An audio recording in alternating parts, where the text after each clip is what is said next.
네, 우리 하나님 말씀 누가복음 9장 우리 말씀 보겠습니다.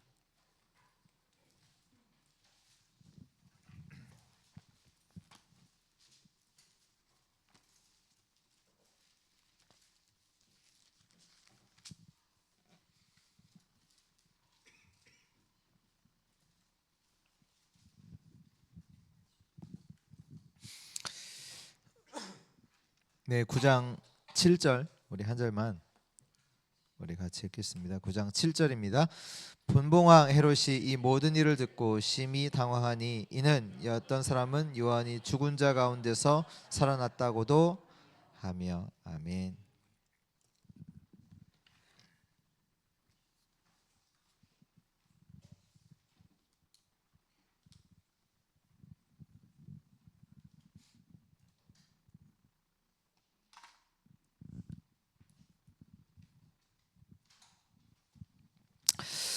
네, 우리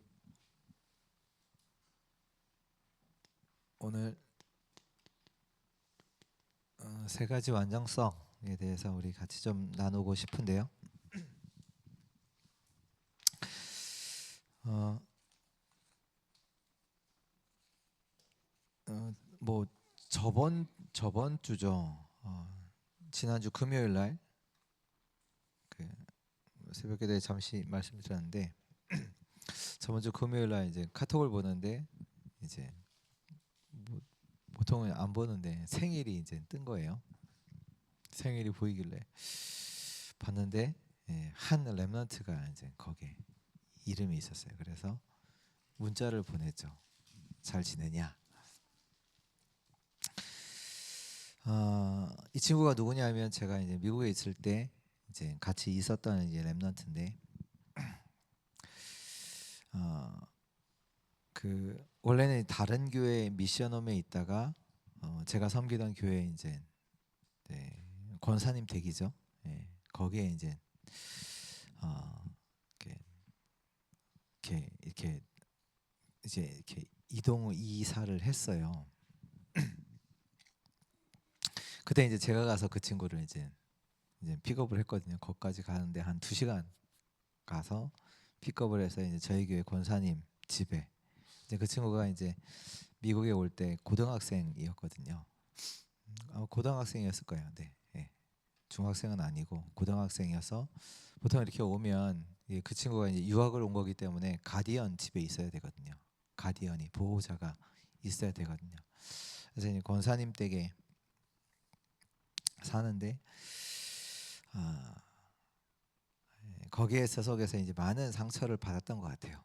이제 그 권사님이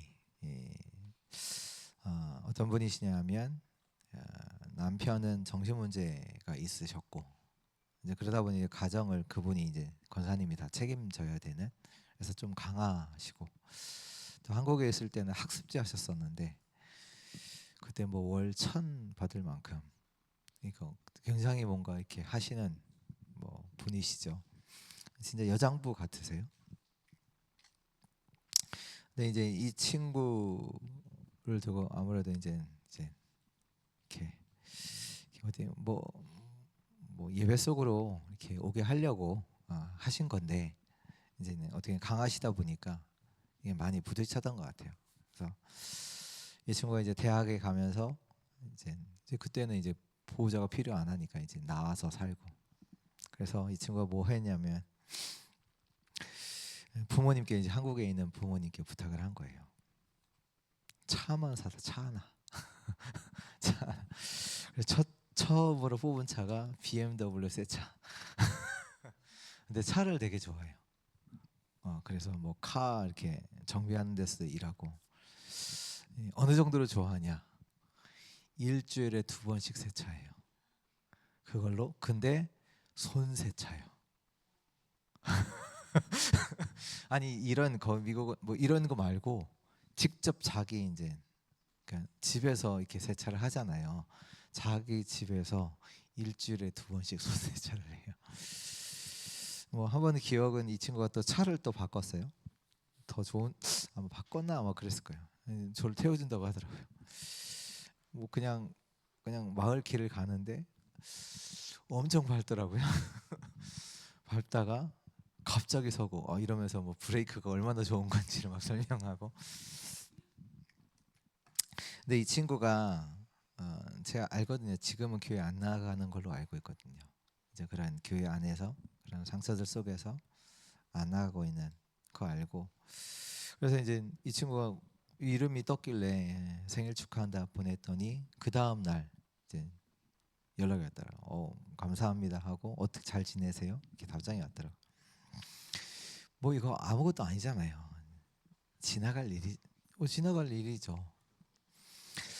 근데 이번 주에 이제 캠프가 강서노에 이제 캠프가 있어서 갔어요. 갔는데 저희는 미리 뭐 얘기하는 게 없어요. 간 날 자기가 캠프 조장인 걸 알아. 그리고 어느 교회 담당인지도 그날 알아. 몰라. 그 전에 그날 알아. 그리고 팀 구성 뭐 같이 이제 이렇게 행정들이 있거든요. 그날 아는데 행정 중에 누가 있냐면 그 임누리라는 이제 전도사님이 이제 저희 이제 그 섬기는 교회 이제 같이 이제 행정으로 섬길 수 있도록 이렇게 팀을 이제 구성을 해주셨어요. 뭐 그렇잖아요. 근데 이제 저희가 이제 사역자 모임을 이제 화요일 날 하고 첫 주차 이제 사역자 모임을 하고 끝나고 나서 저녁을 이제 사주신다고 해서 저녁을 먹으러 갔다가 저녁도 다 먹고 나서 또 커피 마시고 가려고 커피까지 이제 카페 가서 마시는데 거기에서 이제 목사님들 이렇게끼리 앉으셔서 얘기하는데 그날 어떤 일이 이제 이게 뭘 얘기했냐면 그날 따라 원래 임누리 전도사 이분이 원래 이제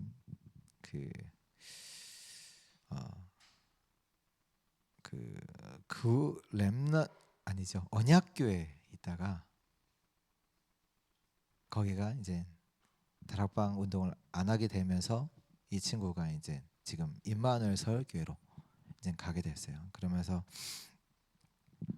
조금 약간은 이제 캠프에 대해서 조금 이제 거리 조금 그냥 뭐 우리 옛날 생각에는 캠프에 대해서 되게 좀 이렇게 나랑 상관없는 것으로 보기도 하고 뭐 캠프에도 뭐 있냐 이렇게 이제 보는 입장이었던 것 같아요. 근데 이제 지금 이제 같이 캠프 이렇게 하면서 여기 뭐가 있다.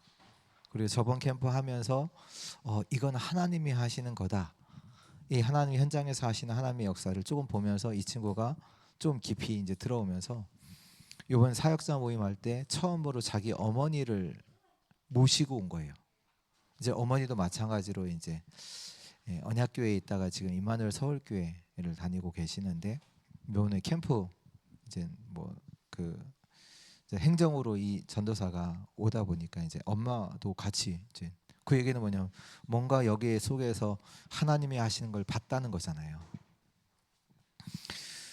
그러면서 이제 그 저녁 먹고 그 전도사는 이미 갔고 그 저희 이제 목사님들 얘기를 나누는데 그 중에 이제 구루터기 교회 김동호 목사님과 이제 사모님이 거기에 같이 함께 앉으셨어요.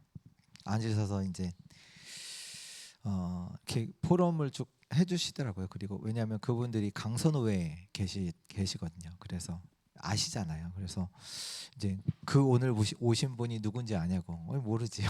그래서 막 얘기하시는데 그 언약교회가 어떤 교회냐 황상배 목사님이 원래 세우신 교회거든요. 거기 최초 초창기 멤버, 그러니까 황상배 목사님이 첫 다락방을 했던 그 분 이제 그 권사님이. 근데 갑자기 그 얘기를 듣는데 번쩍하는 거예요. 어떻게 번쩍하냐면 제가 저번 주에 문자를 보냈던 그 친구 성이 임씨거든요. 임씨인 거예요. 그래서 설마 하고 바로 저는 원래 전화번호 몰랐는데 이제 같은 단톡방에 들어있다 보니까 그 전도사에게 문자를 보낸 거죠. 혹시 오빠 있냐? 물어보니까 있다고. 어떻게 아시냐고. 그러면서 하는 얘기가 자기 엄마가 오늘 왔었는데 오늘 그 제가 축도했거든요. 마지막에 축도하신 목사님이 어디서 많이 본 분 같다라고 했다 이렇게 얘기하시더라고요. 그래서 네, 알고 보니 그 제가 아까 얘기했던 렘넌트의 여동생인 거예요. 이거 보면서 하나님이 뭔가 나는 모르지만 계획이 있구나. 이 친구한테 계획이 있구나. 하나님이 이제 그걸 이제 조금 확인하게 되면서 되게 저는 딱 그때 되게 소름 돋았거든요. 아니 어떻게 이렇게 연결이 되는지 지금 하나님이 한 렘넌트를 두고 이렇게나 하나님께서 기도하게 또 만나게 하시고 이 모든 것들을 하나님이 세팅하셔서 해 나가시는 걸 보면서 좀 많이 소름도 좀 돋고 그래요. 이제 이제 전도사에게도 네, 기도하겠다, 기도하겠다, 같이 기도하겠다. 얘기하더라고요. 우리 오빠 지금 불신자 상태라고 완전 불신자 상태라고. 이번에 이제 6월달에 갔다 왔다고 하더라고요. 자기가 한 달 잡고 해서 이제 큰 교회들 보고 한 2주 정도 오빠한테 갔다 왔고 얘기하더라고요. 이제 그러면서 갔다 오면서 딱 붙잡았대요. 우리 오빠를 통해서 이 현장에 이곳에 5가지 기초가 세워지고 RUTC의 응답을 받는 걸 두고 오빠를 준비하셨구나를 자기는 보고 왔다고 이렇게 얘기하면서 그러냐고 제가 같이 기도하겠다고. 그런 현장에 뭐가 필요합니까?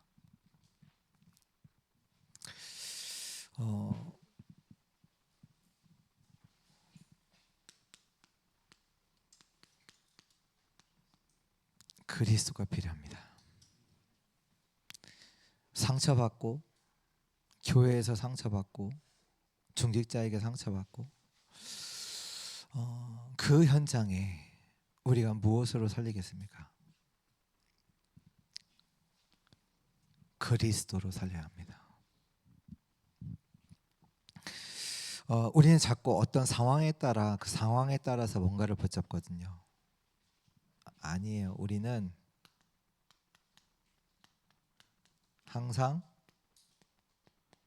항상인데요. 예수가 그리스도이십니다. 우리가 이제 누가복음 말씀을 계속 쭉 말씀 보면서 나가잖아요. 뭐가 나옵니까? 귀신 들린 자 나오잖아요. 귀신 들린 자에게도 예수가 그리스도입니다. 모든 인간에게는 그리스도가 필요합니다. 근데 이 귀신에게도 예수가 그리스도 되십니다. 이 예수가 답이 된단 말이에요. 귀신 들린 자에게도.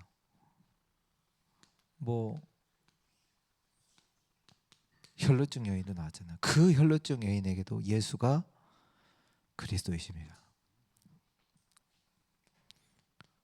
위기도 만났잖아요. 풍랑. 이 위기도 거기에 필요한 게 뭐예요? 예수가 그리스도 되세요. 그 위기의 현장에도 예수님은 그리스도가 되신단 말이에요. 심지어는 죽음도 있었잖아요. 그 회당장의 딸. 이 현장에도 예수는 그리스도 되십니다. 무슨 얘기냐? 성공자에게도 예수님은 그리스도 되십니다. 반대로 실패자에게도 예수님은 그리스도십니다. 정말로 예수가 나에게 그리스도 됐냐? 그러니까 이 상황이 아니라 진짜로 예수가 나에게 그리스도 됐냐? 이걸 말하잖아요. 귀신 들린 자에게도 답은 그리스도, 예수. 혈루증 여인에게도 예수가. 위기 만났어요? 예수가. 죽음 만났어요? 예수님이. 성공해도 예수가. 실패해도 예수님이. 이 예수님이 그리스도다. 어떤 상황에 따라가 아닌 항상 그리스도 하시는 예수를 붙잡는 우리 주의 성도들 되시기를 축복합니다. 요한복음 14장 6절에 예수께서 가라사대 내가 곧 길이요 진리요 생명이라고 하셨어요. 무슨 길입니까? 아무도 하나님 만날 수 없잖아요. 하나님 만날 수 있는 오직의 길입니다. 그게 뭡니까? 우리가 구원받을 수 있는 유일한 길입니다. 우리가 하나님과 함께 할 수 있는 유일한 길입니다. 그게 누구냐? 그리스도 예수. 진리. 얘기가 뭡니까? 다 거짓 걸 쫓아가고 거짓 속에서 속고 살아가고 있습니다. 거기서 완전 자유케 되는 것이 그리스도. 그 그리스도로만 모든 거짓에서 빠져나와요. 내가 맞다고 하는데 사람들은 거짓 속에 살아요. 그래서 어느 날 허무도 찾아오고 낙심도 되고 만족이 안 되잖아요. 이거 있으면 행복할 거야. 잠깐은 있어요. 일시적인 거 잠시. 근데 행복하지 않아요. 그렇잖아요. 이거 있으면 당신 행복할 거야 하는데 그게 거짓말이야. 진리를 알지니 진리가 너를 자유케 하리라. 그 진리는 누구냐? 예수가 그리스도십니다. 생명이라는 얘기는 지금 죽음 가운데 있다는 얘기잖아요. 이 죽음에서 완전히 우리를 해방시켰잖아요. 생명으로. 어떻게 하냐? 생명으로 생명을 주셔서 우리를 죽음에서 완전 해방시키셨죠. 그래서 아셔야 돼요. 교회 다니는 것으로 구원받을 수 없습니다. 그래서 이 복음을 듣고 구원받아야 합니다. 그래서 우리가 복음으로만 구원받을 수 있기 때문에 이 복음을 전하는 것이죠. 우리 주일날 조금 말씀드리겠지만 이 복음이 이 예수가 그리스도가 답이 돼야 합니다. 그게 답이 돼야 돼요. 이거 없이 뭐 굳이 교회 오겠다 하시는 분 오지 말라 할 필요는 없지만 교회 데리고 오지 마세요. 복음 전하세요. 복음 전하세요. 왜요? 그래야 구원받아요. 교회에 온다고 구원받는 게 아니라, 물론 이제 교회에 데려와서 복음 듣게 하시려고 하는 의도죠. 현장에서 복음 듣게 하세요. 되도록이면 현장에서. 그래서 진짜 답을 가지고 와야 돼요. 왜냐? 초대교회는 그냥 오지 않았어요. 생명 걸고 왔어요. 생명 걸고 왔다는 얘기는 답을 내고 왔다는 얘기예요. 그러니까 현장에서 말씀 운동이 일어나서 거기에서 복음을 듣고 확실한 답을 내리고 내가 이 도를 따르겠다라고 결론 내리고 교회 왔단 말이에요. 그거 아니면 교회 못 와요. 뭐가 있냐면 교회 이렇게 불신자 데려오잖아요. 많이 남은 10명 중 1명 남으면 많이 남은 거예요. 10명 중 1명 남으면 많이 남은 거예요. 여기 와서 은혜도 받을 수 있지만 반대 것도 받을 수 있어요. 왜? 믿음이 안 들어갔잖아요. 다른 게 보여요. 다른 게 보인단 말이에요.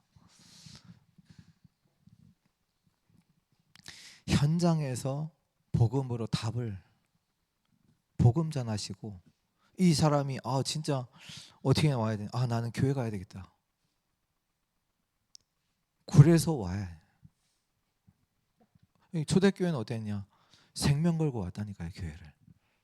처음부터 담 내리고 그리고 왔어요. 그래서 현장에서 복음 전하세요. 복음 들어야 돼요. 그래야 구원받아요. 복음이 답이 될 때 그 사람은요, 오지 말라고 해도 와요. 그렇잖아요. 복음이 내게 답이 되는데. 그치? 하나님 자녀는, 제자는 뭐냐? 말씀 따라가잖아요. 말씀 들으러 온단 말이에요. 오라고 안 해도 됩니다. 옵니다. 복음 듣게 하세요. 구원을 말하세요. 예수가 그리스도다.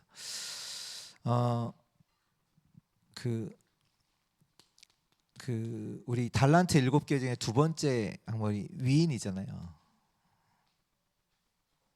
위인을 알아야 되지만 위인이 아니잖아요. 뭡니까? 그리스도잖아요.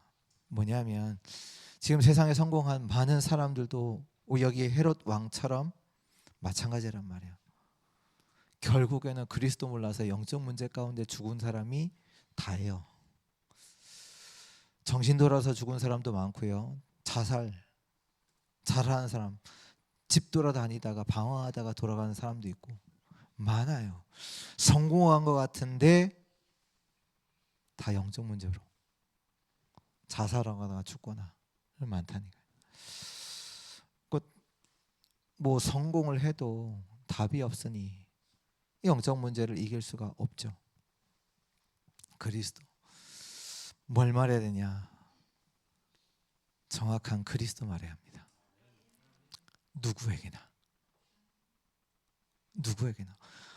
위인도 그리스도가 없어서 죽인다니까요. 위인도, 그 성공의 사람들이 부활하는 그 사람도 그리스도가. 이걸 어떻게 보면 선교적 차원에서 보면 많이 좀 선교의 현장 가면 빈민 선교 하거든요. 구제. 그러니 그 사회와 문화를 바꾸는 것은 안 돼요. 그걸 못 바꿔요. 근데 우리나라 같은 경우는 어떻게 이게 바뀌어졌냐? 학교 세웠잖아요. 우리나라의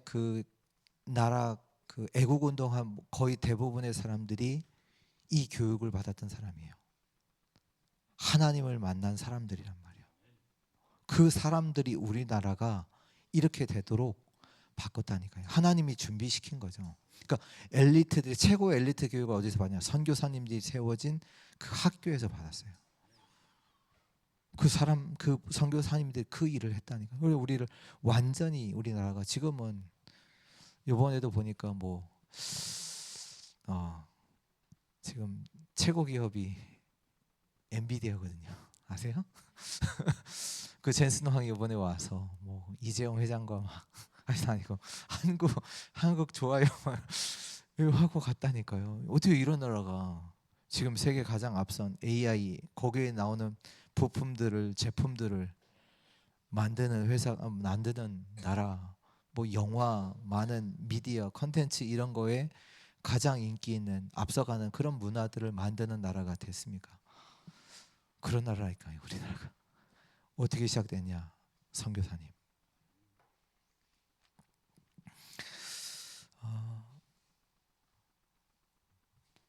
근데 이 선교사님들이 처음에는 그랬다고 하더라고요. 처음에 왔을 때 선교사님들은 어떤 분들이 오냐면 미국에서 대학 마치고 의사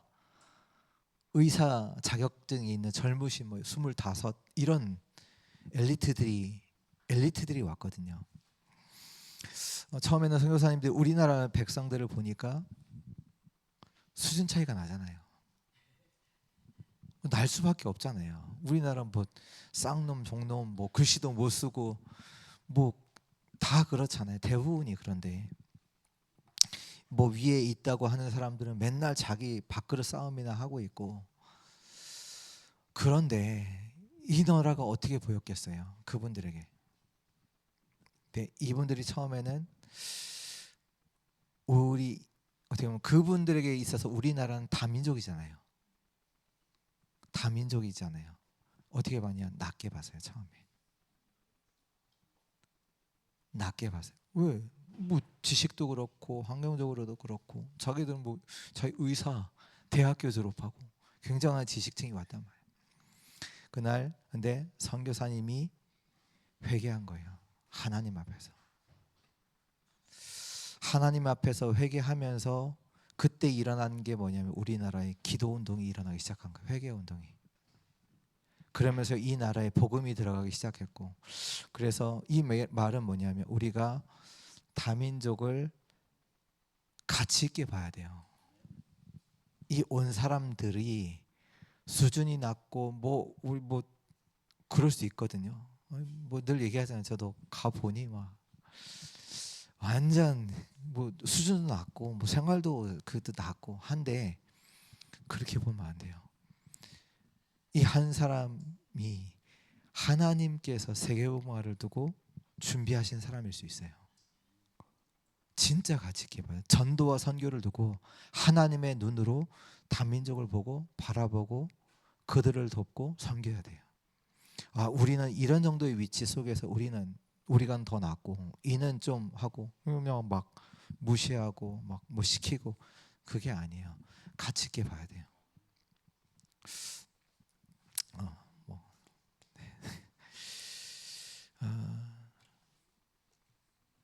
그러니까 어떻게 보면 우리가 낮게 본다, 이게 전달되잖아요. 하나님도 아시잖아요. 진짜 붙이시겠습니까? 하나님이 안 붙인단 말이에요.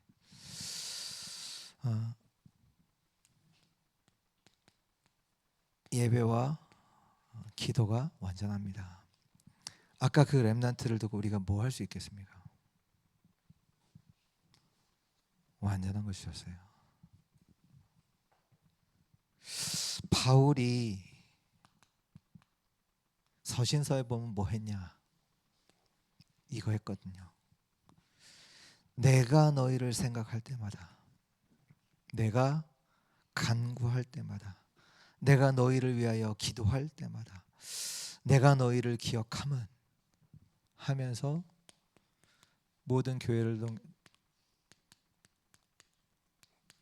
이거 했잖아요.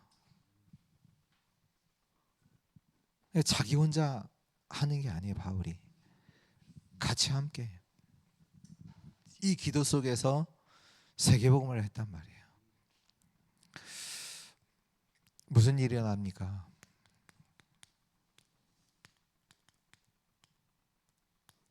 시공간 초월이 일어납니다. 이 하나님의 역사가 기도 속에서 일어납니다. 그 렘넌트는 미국에 있지만 여기서 기도하는 그 기도가 하나님의 시공간 초월로 그 현장에 역사하십니다. 그걸 아셔야 돼요. 고난당하는 자 있습니까? 어려움에 처한 자 있습니까? 기도하세요. 병든 자 있습니까? 기도하세요. 기도하세요. 말씀 하나 찾아보겠습니다. 야고보서 5장입니다.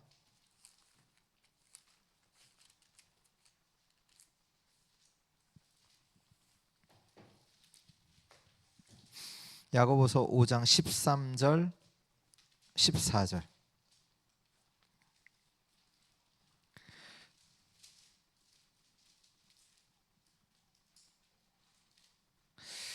같이 읽습니다. 너희 중에 고난당하는 자가 있느냐? 그는 기도할 것이요. 즐거워하는 자가 있느냐? 그는 찬송할지니라. 너희 중에 병든 자가 있느냐? 그는 교회의 장로들을 청할 것이요. 그들은 주의 이름으로 기름을 바르며 그를 위하여 기도할지니라. 15절. 믿음의 기도는 병든 자를 구원하리니 주께서 그를 일으키시리라.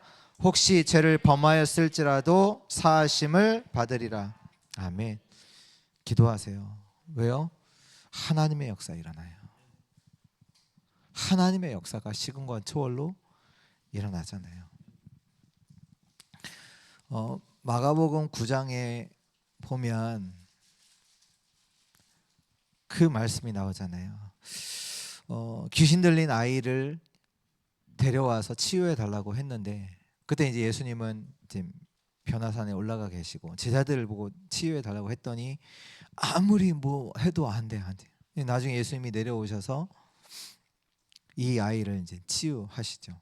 치유하고 나서 다 지나고 나서 마지막 나중에 제자들이 얘기하잖아요. 우리는 어찌하여 이 능히 이 귀신을 쫓아내지 못했습니까? 예수님께 조용히 찾아와서 묻잖아요. 그때 예수님 뭐라고 하세요? 기도 외에 다른 것으로는 이런 종류가 나갈 수 없느니라. 기도 외에는요 하나님의 역사 일어나지 않아요. 문제 만났다, 예배하고 기도하세요. 예배하셔야 돼요. 문제 만났다, 숨을 게 아니라 예배하셔야 돼요. 문제만 어려움 당했다, 기도하셔야 돼요. 기도할 때예요. 열왕기하 19장 어떤 때입니까? 아수르가 이스라엘을 쳐들어왔습니다. 어떻게 합니까? 뭐 방법이 없어요. 뭐 이미 방법을 다 썼어요. 애굽 군대도 청해보고 뭐 좋은 것도 보내서 우리가 잘못했다 이것도 해보고 다 안 돼요. 뭐 해야 돼요? 하나님께 예배하고 기도해야 돼요. 히스기야가 하나님께 무릎 꿇고 기도합니다. 35절에 나오잖아요. 여호와의 사자가 아스 그런데 18만 5천 명을 치니 다 송장이 돼요. 어느 때? 히스기야가 하나님께 기도하는 그때. 이걸 정말로 믿고 믿는 자의 기도, 믿음의 기도는 하나님의 역사를 일으킵니다. 사도행전 12장 1절에서 25절. 사도행전 12장에 보면 헤롯이 교인들을 죽이려고 합니다. 예수 믿는 자들을 죽이려고 하죠. 그리고 제자들도 실제로 죽이고 베드로도 감옥에 넣잖아요. 이 중에 보면 5절 말씀에 나오죠. 베드로는 옥에 갇혔고 교회는 그를 위하여 간절히 하나님께 기도하더라. 걱정할 게 아니라니까요. 믿음 가지고 하나님께 기도하세요. 아무 걱정할 게 없다니. 그래서 아무것도 염려하지 말고 오직 모든 일에 기도하는 걸 너희 구할 것을 하나님께 아뢰라. 그리하면 모든 지각에 뛰어나신 하나님의 평강이 너희 마음과 생각을 지키시리라. 염려할 게 아니에요. 기도 제목에 기도할 거예요. 이때 어떤 역사 일어났습니까? 베드로는 옥에 갇혔고 교회는 그를 위하여 간절히 기도하는데 어떤 일이요? 옥문이 열리고 천사가 와서 베드로 차서 깨우잖아요. 하도 깊이 자기 때문에 내일 죽는데 발로 차서 깨워서 이렇게 이끌어내서 제자들이 있는 곳으로 인도하잖아요. 하나님의 역사. 사도행전 16장 19절에서 40절에도 보면 바울이 귀신 들린 여종을 치유했다는 이유로 그 여정을 통해서 돈을 버는 사람들이 고발을 해서 감옥에 들어가죠. 바울과 실라가 감옥에 들어갔을 때 거기에 보면 25절에 나오는데요. 뭐라고 되어 있냐? 한밤중에 바울과 실라가 기도하고 하나님께 찬송하며 죄수들이 듣더라. 그 시간에 뭐했냐? 바울과 실라가 기도하고 하나님께 찬송하며. 근데 그걸 죄수들이 해요. 그때 어떤 일이 일어납니까? 지진이 일어나요. 옥의 터가 흔들려요. 옥문이 열려요. 메인 것이 벗겨져요. 말이 됩니까? 옥터가 흔들리는데 문들이 열리고 자기 묶였던 것들이 다 풀려져요. 그때 그 감옥 안에 하나님의 나라 임하잖아요. 제수들이 다 모여서 하나님께 예배하고 기도하고 있잖아요. 현장에서 기도하세요.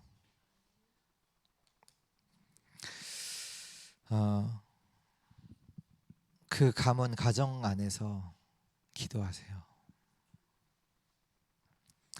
하나님은 여러분들을 생각하십니다. 그 시간에 하나님은 그 시간에 여러분들을 생각하세요. 그래서 하나님이 아브라함을 생각하사 롯을 그 소돔과 고모라에서 빼내는 그 일을 하나님이 하셨거든요. 아브라함을 생각하셔서. 이스라엘이요 진짜 타락했어요.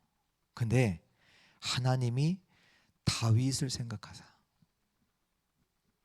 이스라엘을 이렇게 거의 400년 500년 동안 이스라엘이 이렇게 완전 타락했는데 힘도 없는데 다윗을 생각하사 그 자손들을 하나님께서 붙들어 주시지요.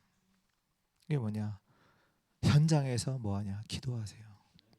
하나님은 여러분들을 생각하십니다. 그래서 여러분들을 뭐라고 하시냐? 파수꾼이라고 하는 거예요. 기도의 파수꾼, 현장을 지키는 살리는 그 파수꾼이란 말이에요. 파수꾼의 축복 누리시기를 예수 그리스도 이름으로 축복합니다. 세 번째, 하나님 나라의 완전성입니다.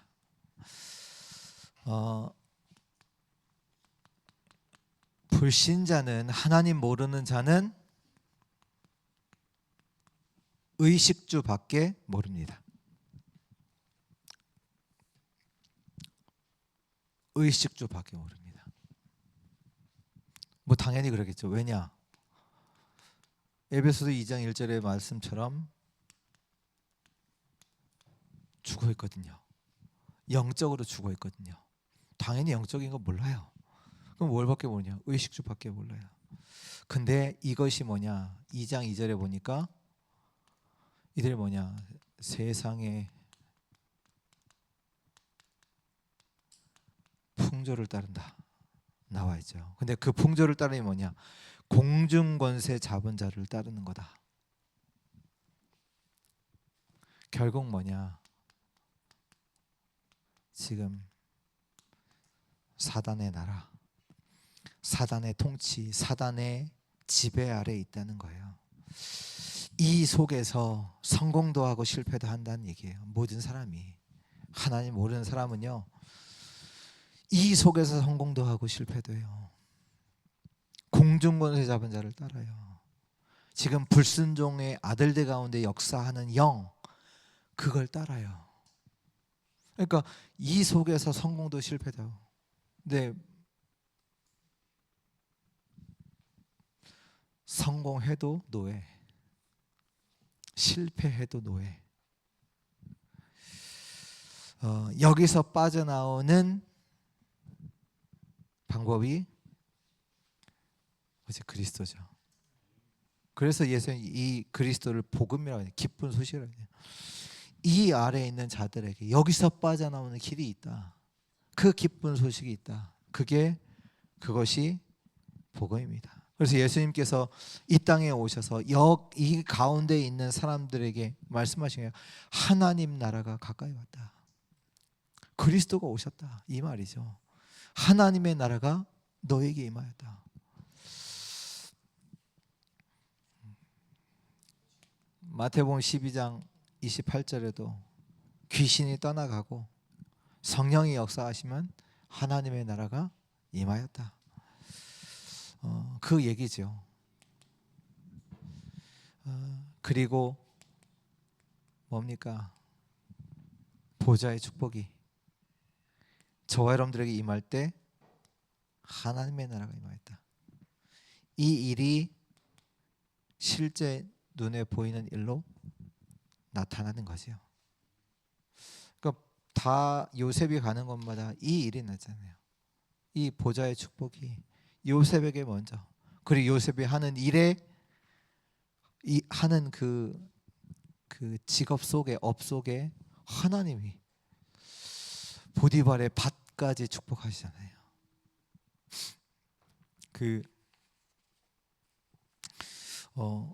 뭐 이삭 이렇게 보면 이삭이 100배의 축복을 받거든요. 이 인간이 하는 게 아니잖아요. 하나님 나라의 일로. 왜? 세계복음화해야 되니까.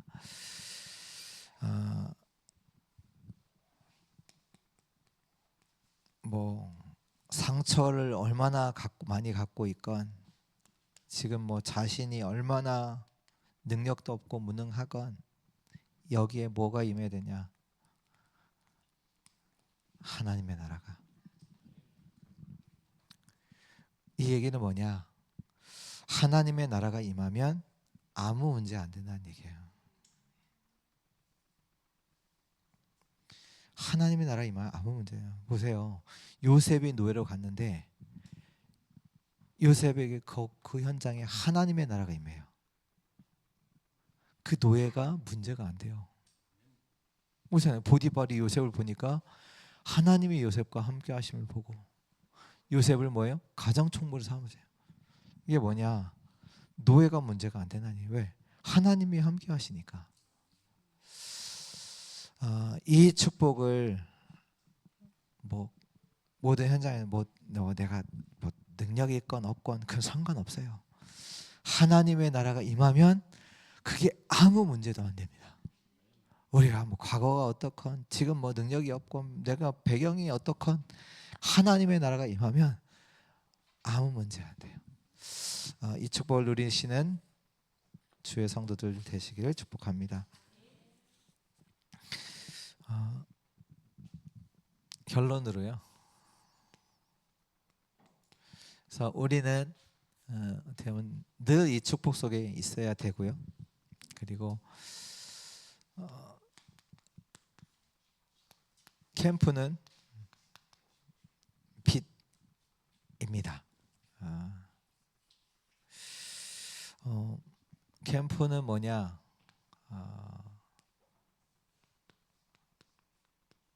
하나님이 준비하신 것을 찾아가는 겁니다. 하나님이 분명히 준비하신 게 있거든요. 마태복음 24장 14절에 보면 이 천국 복음이 땅 끝까지 증거되어야 하리니 그제야 끝이 오리라. 하나님이 세계복음화를 준비하셨다는 얘기잖아요. 하나님이 세계복음을 이루어 나가신다는 얘기잖아요. 뭐 그걸 두고 하나님이 준비하신 것이 있다는 얘기예요. 왜 너희는 가서 모든 족속을 제자 삼으라 말씀하십니까? 제자가 있다. 현장에 있다. 그 얘기는 하나님이 준비해 놓으셨다. 그걸 찾아가는 거예요. 그게 캠프예요. 근데 우리가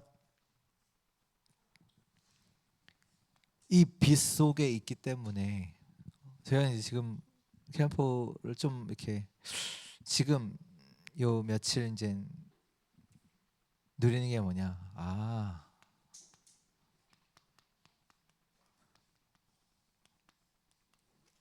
다 살아난다. 이게 뭐냐면 나의 과거, 현재, 미래가 다 살아나요. 제가 이제는 이제 전에 있을 때 했던 일들이 참 그렇다. 왜 나만 이렇지, 나만 시키지? 환경이 뭐 저만 부교육자니까 저 혼자 부교육자니까 이런 걸 해야 되나? 막 이런 것들이 지금 이것 속에서 다 살아난다는 걸 지금 확인하고 있어요. 제가 미국에 있을 때 저희 교회에서 그 프리스쿨 건물, 그러니까 유치원 건물이죠.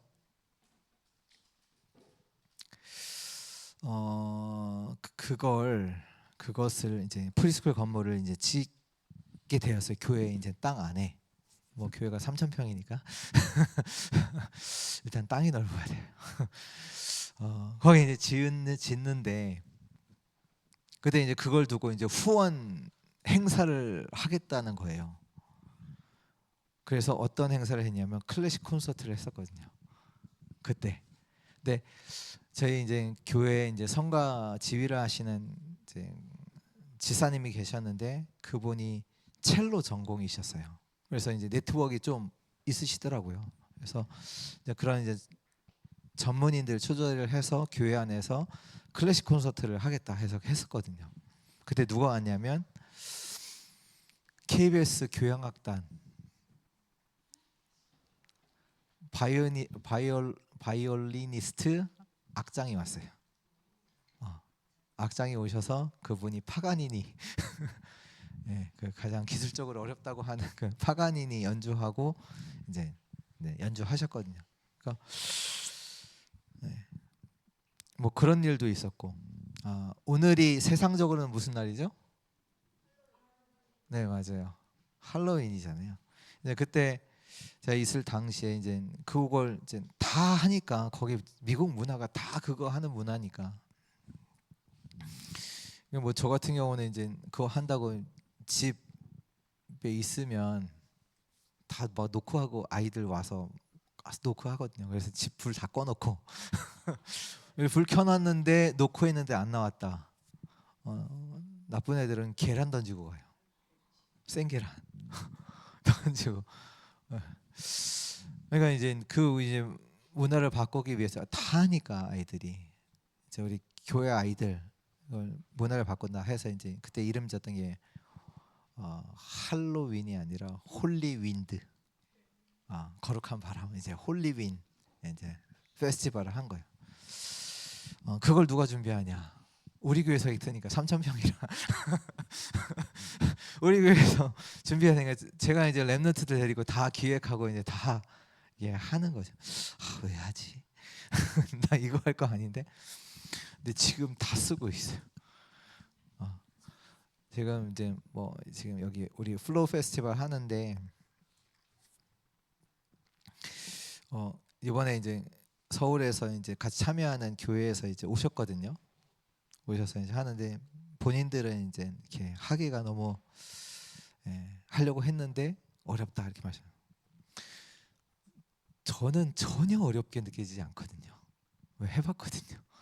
이렇게 없는 속에서 크지는 않지만 뭐 제 전에도 말씀드렸지만 300명 데리고 운동회를 제가 전체 지휘해서 했었거든요. 거기 이제 프리스쿨이 있다 보니까 학생이 한 80명, 부모님도 오시고 가족들 오면 한 2, 300명 되거든요. 그 2, 300명 데리고 운동회 전체 기획과 진행을 다 했었거든요. 그러니까 그때는 이거 왜 하지? 뭐 저랑 비슷하더라고요. 저희 지금 같이 기획하고 있는 우리 정백승 목사님 계신데 그분도 완전 놀았거든요. 완전 뭐 이렇게 공부 이제 안 하고 노는 걸로. 또 그때 또 이제 악기 이제 밴드 하고 막 그 노는 걸로.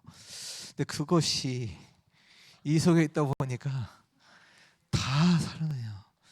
우리의 과거 이 속에 있으면요.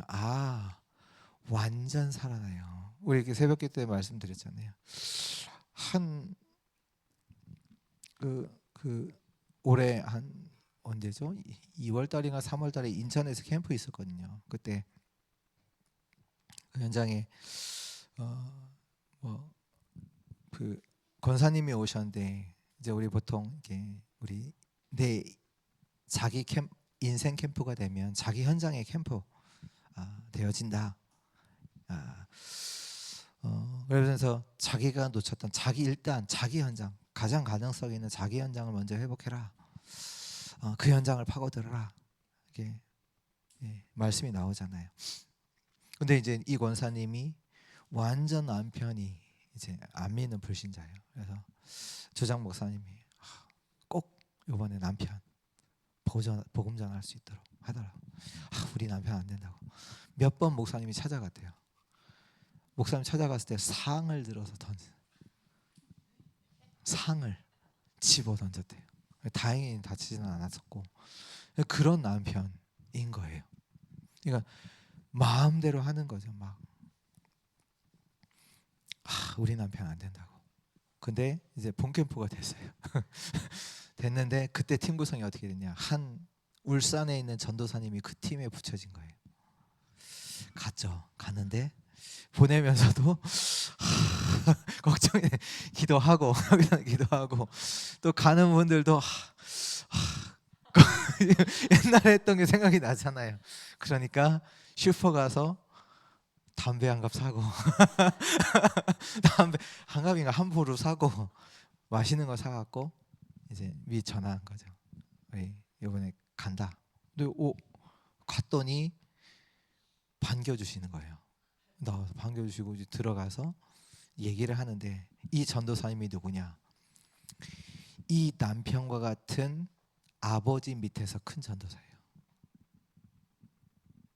완전 아이들 학대했던 자기 완전 가부장적인 자기 그걸로 하던 아버지 밑에서 큰 전도사예요. 자기 인생을 다 얘기하면서 걸어왔던 길 얘기하면서 복음을 전했고 그때 기억은 안 나요. 영접했는지는 기억은 안 나는데 거기에 말씀 운동의 문이 열렸던 것은 열렸다. 그때 포럼을 들었거든요. 다 살아나요. 캠프 속에서 내가 완전히 무너져 있었어도 상관없습니다. 그 빛이 비춰지면 다 살아나게 돼 있어요. 하나님이 나의 과거도 준비하신 것이요, 나의 오늘도 하나님이 나의 미래도 하나님이 준비하세요. 저 여러분들 어디서 빛 가운데 있어야 되잖아요. 의식주 가지고 세상 근심 염려 속에 있을 겁니까? 아니잖아요. 빛 가운데. 그래서 우리 여정 속의 마지막 여정이 뭐죠? 보좌의 캠프. 내 삶 속에 보좌의 캠프가 일어나는 여정이 되게 하옵소서. 그게 우리의 삶이에요. 이 속에 있어야 합니다. 다 살아나요. 뭐 과거, 현재, 미래 바꿀 필요도 없어요. 이 빛 가운데 들어가면 하나님이 다 살리세요. 다 살리세요. 그 용어 있잖아요. 내 인생의 동창생을 만나요. 나와 똑같은 길을 걸어가고 있는 자를 만나서 복음으로 답을 주게 돼요. 우선 딱 보니까 내가 겪고 있는 그 문제 속에 걱정하고 있는 친구야. 그래? 나도 그랬어. 근데 거기에 뭐가 답인 줄 알아?